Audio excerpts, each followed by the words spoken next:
تھی جب 11 محرم کا سورج کربلا کی زمین پر طلوع ہوا تو پھر کیا ہوا؟ وہ اللہ اکبر دکھ اور تکلیفوں کا ایسی گھنگور گھٹائے لے کر آیا کہ شاید قیامت تک کوئی اس کو بھول نہ سکے۔ اللہ اکبر، خیمے تو جل چکے تھے، دوپٹے تو چھینے جا چکے تھے، جلے ہوئے خیمے کی تنابیں سیدہ زینب اپنے سر کو چھپا رہی تھی، اس جلے ہوئے خیموں کی تنابوں سے سیدہ زینب اپنا سر چھپا رہے، شہربانو اپنا سر چھپا رہی تھی۔ اللہ اکبر، یہ حالات تھے۔ جب دن نکلا تو عمر سعد نے اور عمرو بن سعد نے اور شمر نے جو ہے وہ اپنے لاشوں کو، جو اس کے ماننے والوں کی لاشیں تھی، اس کی فوج کی اکٹھا کیا اور ان پہ جنازہ پڑھی، ان جہنمیوں پہ جنازہ پڑھی، اور اس کے بعد پھر ان کو دفن کیا اور اہل البیت کے ان شہزادوں کی جنتی جوان کا لاشا ایسے ہی کٹا پیٹا پڑے رہنے دیا اور ان کے سروں کو نیزے پر اٹھایا، اور اس کے بعد پھر اللہ اکبر حالت یہ کی امام زین العابدین جس میں اٹھنے کی طاقت نہیں تھی، اللہ اکبر لوہے کا توق جس میں نوکیں نکلی ہوئی تھی امام زین العابدین کے گلے میں ڈالا، ہاتھوں میں ہتھکڑیاں، پیروں میں بیڑیاں ڈالی، اور پھر بیویوں کے ہاتھوں کو باندھ دیا گیا اور اونٹوں کی ننگی پیٹھ پر نبی کی شہزادیوں کو بٹھایا۔ سیدہ زینب نے کہا ظالموں، میرے نانا نے تو حاتم تائی کی بیٹی کو ننگے سر دیکھ کر اپنی چادر اس کے سر پہ ڈالی تھی، ایک کافر کی بیٹی کے سر کو میرے آقا نے برہنہ دیکھنا پسند نہیں کیا اور اپنی چادر اس کے سر پہ ڈالی۔ تم نہ کلمہ پڑھ کے نبی کی بیٹیوں کو تم نے چادر چھین لی، اب اونٹوں کی ننگی پیٹھ پہ بٹھاتے ہو، اور اس کی نکیل، اونٹوں کی نکیل امام زین العابدین کے ہاتھ میں دی جاتی ہے، ہاتھوں میں ہتھکڑیاں، پیروں میں بیڑیاں، چلنے کی طاقت نہیں، گلے میں توق ہے، جب چلنے سے رکنا چاہتے ہیں تو تڑپا دیا جاتا ہے، بے چین کر دیا جاتا ہے، بے قرار کر دیا جاتا ہے۔ جب کٹے ہوئے سروں کو نیزے پہ دیکھا سب تڑپ گئے، بلبلا اٹھے، اور جب یہ قافلہ اہل بیت نبوت کا ان کٹی پٹی لاشوں کی طرف آیا تو سیدہ زینب نے مدینے کی طرف رک کر کے کہا واہ محمدہ، واہ محمدہ، واہ محمدہ، یا رسول اللہ آپ پر فرشتوں کا درود ہو، آپ پر اللہ کا درود ہو۔ آقا آئے دیکھے میدان کربلا میں آپ کا حسین جس کے لیے آپ سجدے طویل کرتے تھے، آج اس کی لاشیں کٹی پٹی پڑی ہے، بے گورو کفن ہے، نہ کفن ہے نہ دفن ہے، یا رسول اللہ نظر فرمائیں۔ سیدہ زینب ایسا روئی، ایسا تڑپی کہ دوست و دشمن سب کی چیخیں نکل گئی۔ اس کے بعد اللہ اکبر اونٹوں کی ننگی پیٹھ پر امام زین العابدین کے ہاتھ میں نکیل ہے، بیویاں اونٹوں کی ننگی پیٹھ پر ہے، اور یہ قافلہ کوفے کی طرف روانہ ہوتا ہے، سروں کو آپس میں بانٹ لیا گیا ہے۔ جب کوفے کے قریب پہنچے تو کوفے کے قریب پہنچنے کے بعد ایک جنگل میں اس قافلے کو روک لیا کہ ابھی رات کا ٹائم ہے، رات میں جائیں گے تو کوئی دیکھ نہیں پائے گا۔ انہوں نے کوفے کو سجایا، شادیاں خوشی کے بجائے ڈھول تاشے بجائے، اور کوفے کو آراستہ کیا، جشن کا سما تھا، کوفے میں اعلان ہو رہا تھا کوفہ والو، جو لٹیرے تھے، ڈاکو تھے، حکومت کے باغی تھے، ان کو ہم نے قتل کر دیا، ان کے سر کاٹ کے لا رہے ہیں، ان کا تماشا دیکھنے تو آؤ، ان کی بیویوں کو ہم نے جو ہے چادریں چھین لی، ان کا تماشا دیکھنے تو آؤ۔ پورے کوفے کے اندر لوگ چھتوں پہ، عورتیں چھتوں پہ چڑھ گئی، مرد جو ہے وہ رستوں میں جو ہے وہ اتنے بھر گئے کہ تل رکھنے کو جگہ نہیں تھی۔ اللہ اکبر، اور پھر وہاں پر جو ہے وہ جب سارا انتظام ان لوگوں نے کر لیا تو پھر جو ہے وہ اہل البیت کو کوفے کے اندر داخل کرایا گیا، بازار لے لے کر کے پھرایا گیا، سروں کو، ان بیبیوں کو۔ بی بی سیدہ زینب نے اپنے سر کے بالوں کو چہرے پہ ڈال کے پردہ کیا۔ ہائے پردے کا کیا انداز تھا، کیا مزاج تھا کہ چہرے پہ پردے کے لیے اب کوئی کپڑا نہ تھا تو بالوں کو آگے کر لیا، سر جھکا لیا، سجدے کی کیفیت بنا لی سواریوں پر۔ اللہ اکبر، جب کوفے والوں نے یہ منظر دیکھا پہچان نہ سکے تو کچھ عورتوں نے جو ہے اللہ اکبر روٹی کے ٹکڑے پھینکے، کھجور پھینکی، کچھ پھینکا اور کہا صدقہ صدقہ. تو اب سیدہ زینب نے تڑپ کر کہا اللہ اکبر کہ ہم صدقہ کھانے والے لوگ نہیں ہیں، ہم آل محمد ہیں، آل رسول ہے، اہل بیت ہیں، ہم پہ صدقہ حلال نہیں ہے، یہ اپنا صدقہ واپس لو. اللہ اکبر. یہ اس طرح کی بات ہوئی. ایک خاتون تھی وہ اہل بیت کی چاہنے والی تھی. اللہ اللہ.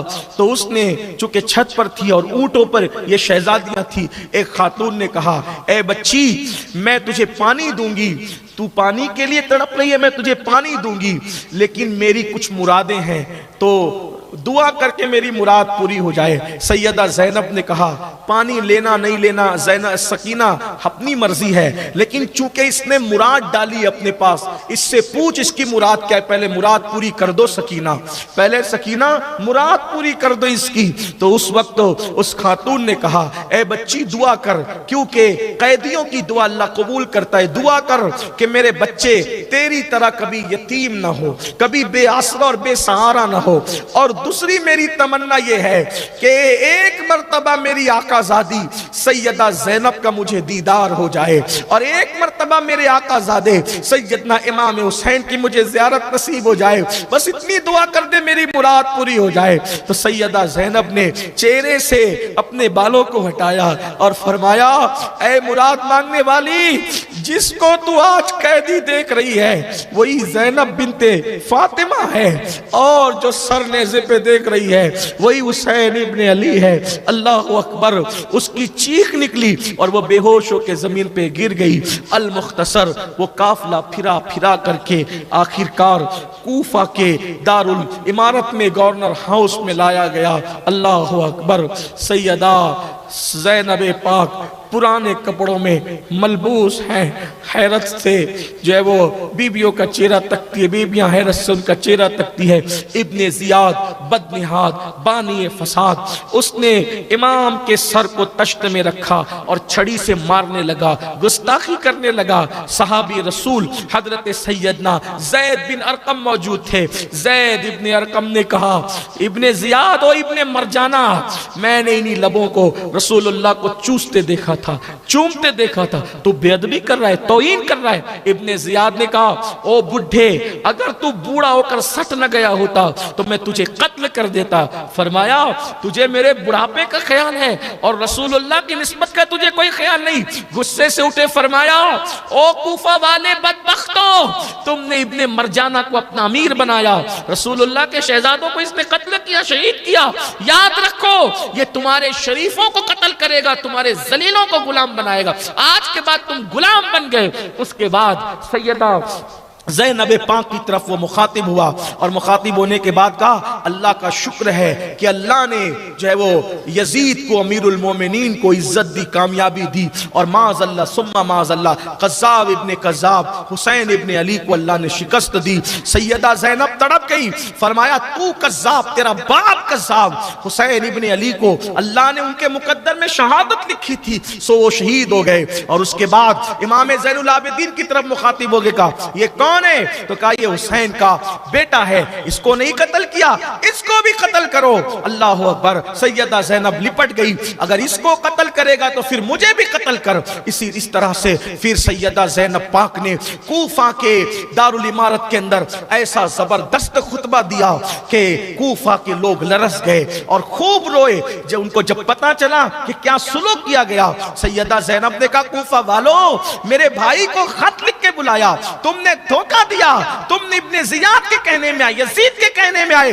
خدا تمہیں ہمیشہ روتا رکھے، رلاتا رکھے، تم ہمیشہ اسی طرح روتے رہو، اسی طرح تم سینے پیٹتے رہو. سیدہ زینب نے ان کے لیے بات فرمائی اور تمہارا رونا خون حسین کا بدل نہیں ہو سکتا، تمہارا بلبلانا حسین کے خون کے دھبے جو تم پہ لگے ہیں وہ کبھی نہیں دھل سکتا ہے. اس کے بعد چند دن تک کے حضرت سیدنا امام زین العابدین اور ان لوگوں کو قید میں رکھا گیا. وہ بڑی لمبی داستان ہے، انشاءاللہ اللہ نے زندگی دی پھر کبھی عرض کریں گے. پھر یزید کا حکم آیا تو یزید کے حکم پر پھر یہ قافلہ کوفہ سے ایسے ہی جو ہے وہ دمشق کی طرف روانہ ہوا. تقریباً 19 منزل قیام کیا کوفہ سے دمشق تک. 19 منزل، الگ الگ منزل کی الگ الگ داستان مورخین نے لکھی ہے، لیکن بس میں اتنا عرض کرتا ہوں یہ کہ جب وہ قافلہ جا رہا تھا تو دیکھا ان لوگوں نے کہ ایک گرجا پر شعر لکھا ہے کہ جنہوں نے حسین کو قتل کیا کیا وہ یہ سمجھتے ہیں کہ حسین کے نانا کی شفاعت ان کو ملے گی؟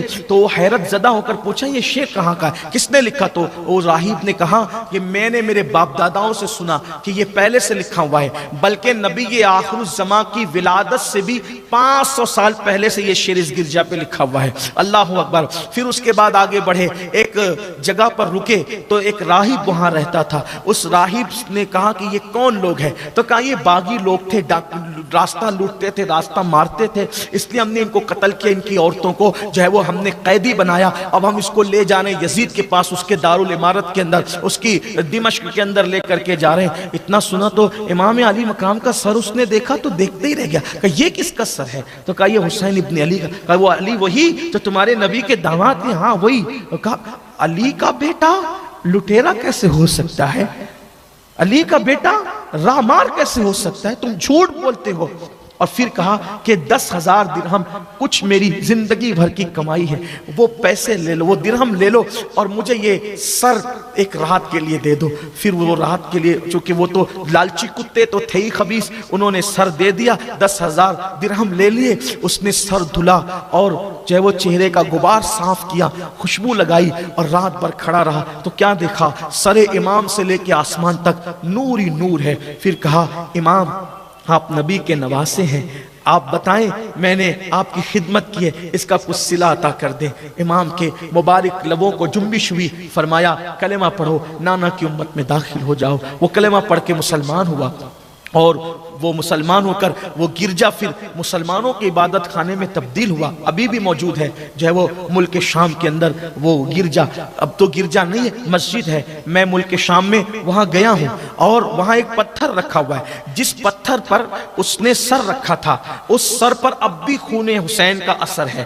2005 میں جب میں گیا تھا تو میں نے وہ دیکھا، سوکھا ہوا دیکھا۔ لوگ کہتے ہیں کہ وہ کربلا کے ایام میں یعنی محرم کے دنوں میں وہ جو ہے تازہ ہو جاتا تھا، لیکن ابھی ایسی کوئی کیفیت میں نے نہیں پائی، نہ میں نے سنا، البتہ وہ خون کا اثر میں نے اپنی آنکھوں سے دیکھا، اتنا ضرور ہے 2005 میں نے دیکھا۔ تو پھر اس کے بعد وہ قافلہ جو ہے مزید آگے بڑھا، آگے بڑھنے کے بعد یہاں ایک بات بڑی خوبصورت آ گئی، یاد آ گئی تو عرض کر دوں، کیونکہ مجھے اس لٹے ہوئے قافلے کو پھر مدینہ منورہ تک بیان کرنا ہے اور بہت جلدی جلدی چلنا ہے، ٹائم جو ہے ختم ہونے کے بالکل قریب ہے، جو ہمیں ٹائم دیا گیا وہ ٹائم ختم ہونے کے قریب ہے۔ سن لیجئے 25واں سال تھا تو ہم نے سوچا کہ مدینہ منورہ تک یہ قافلے کی داستان بیان ہو جائے، ایک بار آپ کی میری مراد پوری ہو جائے۔ حالانکہ ہم بہت سے واقعات ابھی بھی چھوڑتے چل رہے ہیں، اختصار ہی سے کام لے رہے ہیں، بہت طویل داستان ہے کربلا کی، اللہ زندگی دے تو وہ سارے واقعات بھی آئندہ سالوں کے اندر آتے رہیں گے، باتیں ہوتی رہے گی۔ یہ قافلہ چلا، چلنے کے بعد جب دمشق کے قریب پہنچا، دمشق بھی کہتے ہیں، دمشق کے قریب پہنچا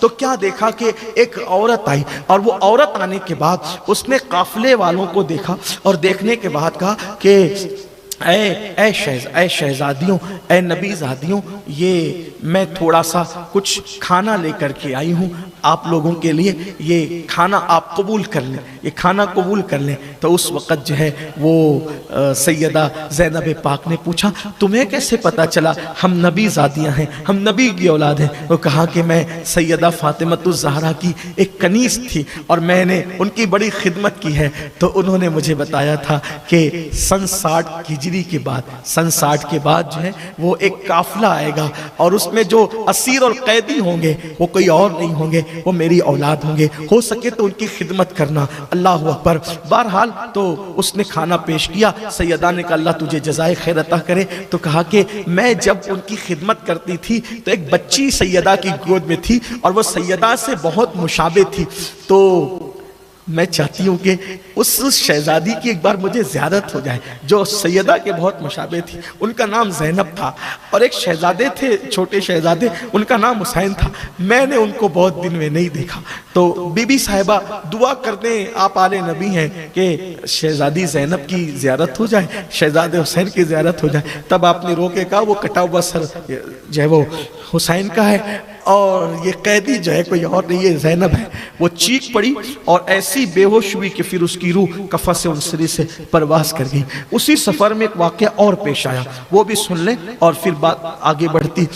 جب قافلہ جا رہا تھا اور وہ نیزے پہ سر تھا، نیزے پہ گھماتے تھے کہ دیکھو جو یزید کے ساتھ بغاوت کرے گا اس کا یہ حال ہوگا۔ حالانکہ یزید خود باغی تھا، پلید ملعون، اللہ اکبر، اس کے ساتھ کیا بغاوت اور اس کے ساتھ کیا وفا، وہ تو ظالم تھا، پلید تھا، ملعون تھا۔ اس ظالم نے کیا ظلم نہیں کیے، آگے آپ سنیں گے تو آپ اس پہ یقیناً تف تف کریں گے کہ کتنا پلید انسان، ایسا پلید انسان شاید ہی دنیا میں پیدا ہوا ہو کہ جس نے کعبۃ اللہ پہ پتھر برسائے، مدینہ منورہ کی حرمت کو جس نے پامال کیا، مسجد نبوی میں جس نے گھوڑے بندھوائے، مدینہ منورہ کی عورتوں کو 3 دن اور 3 رات تک کے اپنے لشکر پہ حلال کر لیا، 1000 عورتوں نے جو ہے وہ ناجائز بچے جنے، ناجائز بچے پیدا کیے اس کے لشکر کی وجہ سے۔ یہ گندگی ہے اس کی، یہ پلیدی ہے۔ مجھے حیرت ہے لوگ یزید کے لیے نرم گوشہ کیسے رکھتے ہیں، کس طرح رکھتے ہیں، خدا جانے، اللہ لوگوں کو ہدایت عطا فرمائے۔ تو بہرحال تو نیزوں پہ سر تھے، اور نیزوں پہ سر تھے تو اچانک جس کے ہاتھ میں امام حسین کا سر نیزے پر تھا، وہ نیزہ زمین پہ گرا، اور زمین پہ گرنے کے بعد گڑ گیا۔ اس کو اٹھاتے تو وہ اٹھتا نہیں، اس کو اٹھاتے وہ جو نیزے پر سر حسین تھا وہ زمین پہ گڑ گیا۔ اب اس کو اٹھانے کی کوشش کرتے ہیں، وہ اٹھتا نہیں۔ جب نہیں اٹھتا تو چونکہ یہ قافلہ شمر کی قیادت میں جا رہا تھا، یہ قافلہ شمر کی قیادت میں جا رہا تھا، شمر کو جب آ کر کہا کہ نیزہ زمین پہ گڑ گیا ہے اور اٹھانے سے اٹھتا نہیں، سر حسین والا نیزہ نہیں اٹھتا، تو شمر نے کہا میں وہاں نہیں جاتا، اور وہ سیدھا امام زین العابدین کے پاس ہے۔ امام زین العابدین کے ہاتھوں میں ہتھکڑیاں تھی، پیروں میں بیڑیاں تھی، گلے میں توق تھا۔ کہا اے علی ابن حسین، تیرے بابا کا سر نہیں اٹھ رہا ہے، اور کیوں نہیں اٹھ رہا ہے تو اپنے باپ سے بول کے آگے چل، اور اگر وہ سر نہیں اٹھتا، آگے نہیں چلتا، تو اتنا تڑپاؤں گا تم لوگوں کو کہ سر حسین بھی بے چین ہو جائے گا۔ امام زین العابدین نے فرمایا شمر رک جا، وہ سر جو ٹھہرا ہے کوئی نہ کوئی اس میں حکمت ہے۔ اور آپ نے پھر اپنی پھپھی سے کہا پھپھی اماں، بابا کا سر آگے نہیں بڑھتا تو قافلے میں سب ہیں یا کوئی چھوٹ گیا ہے؟ سیدہ زینب نے فرمایا اس سے کہو کہ میری رسیاں کھولے تاکہ میں دیکھوں کہ قافلے میں سب ہے یا کوئی چھوٹ گیا ہے۔ سیدہ زینب کی رسیاں کھولی گئی تو آپ نے جب پورا قافلہ دیکھا، چیک کیا تو دیکھا کہ جس اونٹ کی ننگی پیٹھ پر سیدہ سکینہ کو باندھ کے رکھا گیا تھا، جب انہوں نے اونٹ دوڑائے اور سیدہ سکینہ کو مارا، اور اس میں جو ہے وہ مارنے کی کوشش کی، اونٹ کو مارا، سیدہ سکینہ کو مارا، اور سیدہ سکینہ اونٹ سے گر گئی، اور وہ اونٹ کی پیٹھ خالی تھی۔ تو سیدہ زینب نے کہا ہائے سکینہ نہیں ہے، یہ سر اس لیے آگے نہیں بڑھتا کہ سکینہ نہیں ہے۔ تو سیدہ زینب نے پھر آواز لگائی سکینہ سکینہ سکینہ کہاں ہو، جلدی آواز تو میری بیٹی کہاں ہو۔ اسی طرح چلتے چلتے جنگل میں آواز لگائی تو کیا دیکھا، ایک پردہ نشین خاتون بیٹھی ہے اور اس کی گود میں سیدہ سکینہ ہے، اس پردہ نشین خاتون کی گود میں سیدہ، اور سیدہ کے وہ آنسو پوچھ رہی ہے، تسلی دے رہی ہے۔ تو اس وقت سیدہ زینب نے کہا بی بی اس لڑکی کو آپ اتنے پیار اور رحم کیوں کر رہی ہے، یہ تو گم ہو گئی تھی۔ تو اس وقت کہا کہ آخر حسین کی یتیم بیٹی پر کسی کو ترس نہیں آتا، تم کون ہو جو تمہیں ترس آتا ہے؟ تو اس وقت اس بی بی نے جب نقاب پلٹا فرمایا پہچانا نہیں زینب، میں تیری امی فاطمہ ہوں، میری بیٹی زین سکینہ جب زمین پہ گری اس کی حفاظت کے لیے میں آ گئی، اس کی حفاظت کے لیے میں آ گئی۔ سیدہ زینب پاک ماں کو دیکھ کے رو پڑی، تڑپ گئی، امی تمہارے خاندان کے ساتھ، تمہارے بیٹوں کے ساتھ، بیٹیوں کے ساتھ کیا ہو رہا ہے؟ یہ بات کہی رہی تھی، پلک جھپکی اور ایسا لگا کوئی خواب تھا۔ سیدہ سکینہ کو اٹھایا، ساتھ لیا، چلنے کی طاقت نہ تھی سیدہ سکینہ میں۔ بالآخر جب یہ قافلہ دمشق پہنچا، دمشق سجایا گیا اور اہتمام کیا گیا، شادیاں نے ڈھول تاشے بج رہے تھے۔ میں پھر کہتا ہوں کہ کوئی تبصرہ نہیں کرنا چاہتا، لیکن اتنا ضرور کہتا ہوں کہ سنیو تھوڑا خیال کرو، سنیو تھوڑا دھیان دو، میری قوم کے جوانوں غور کرو کہ ان دنوں ڈھول کن کے گھر بج رہے تھے اور آنسو کن کے نکل رہے تھے، اس لیے تھوڑا بدعات اور خرافات پر بھی توجہ دو اور ان بدعات اور خرافات سے بچو۔ امام حسین کے نانا کو کیا منہ دکھاؤ گے، امام علی مقام کے نانا کو کیا منہ دکھاؤ گے؟ اس لیے ماہ محرم میں عبادت تو ہمیشہ کرو، لیکن بالخصوص ماہ محرم میں عبادتیں کرو، اہتمام کرو درود شریف کا، تلاوت کا، اپنے گھر میں اسلامی ماحول بناؤ، دین کے لیے قربانیاں دو، دین پہ مر مٹنے کا جذبہ خود پیدا کرو، اپنے بچوں میں پیدا کرو۔ آپ کی اپنی تحریک سنی دعوت اسلامی شہر میں کام کر رہی ہے، اس سے خود جڑو، اپنے بچوں کو جوڑو، اپنے گھر کی بچیوں کو جوڑو اور خود دین کے محافظ بنو، دین کے پہرے دار بنو۔ یہ امام علی مقام کا پیغام ہے، کربلا کا پیغام ہے۔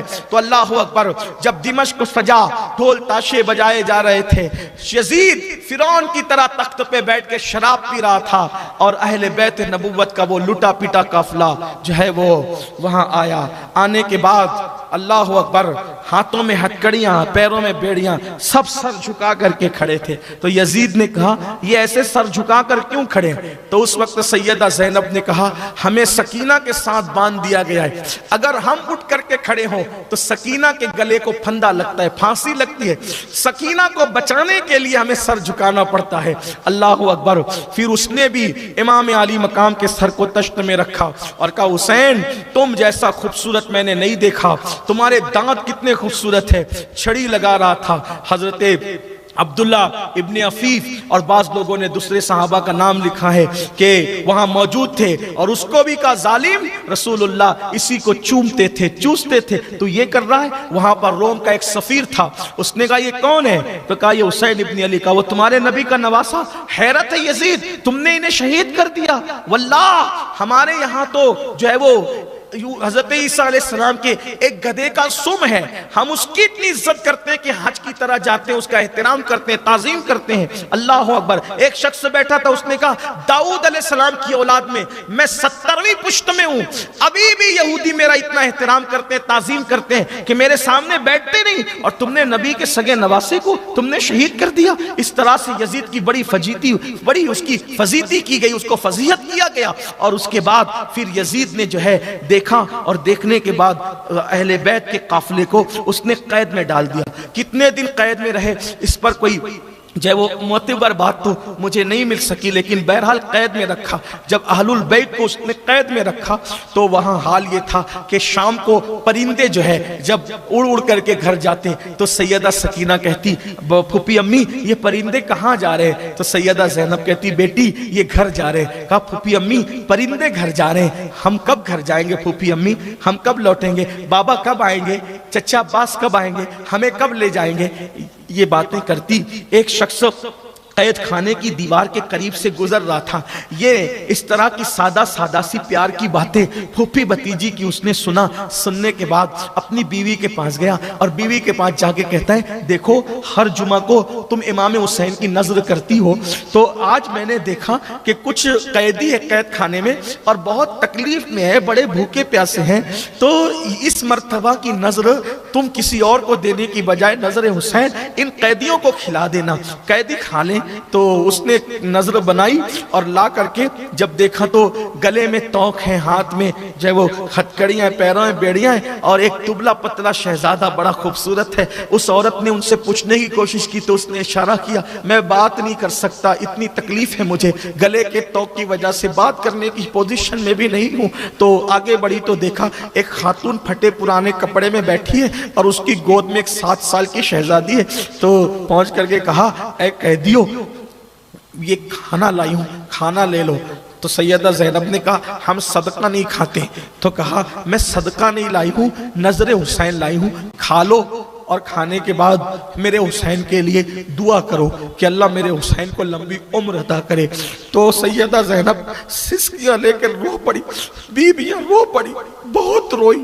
اس خاتون نے کہا ارے تم نام حسین سن کے اتنا کیوں رو رہی ہو، رونے کی وجہ کیا ہے؟ تو کہا حسین سے تیرا کیا تعلق ہے بیوی جو تو ان کی نظر بناتی ہے؟ کہا میں ہر جمعہ کو نظر بنا کر غریبوں کو، یتیموں کو، مفلسوں کو، کلاشوں کو کھلاتی ہوں۔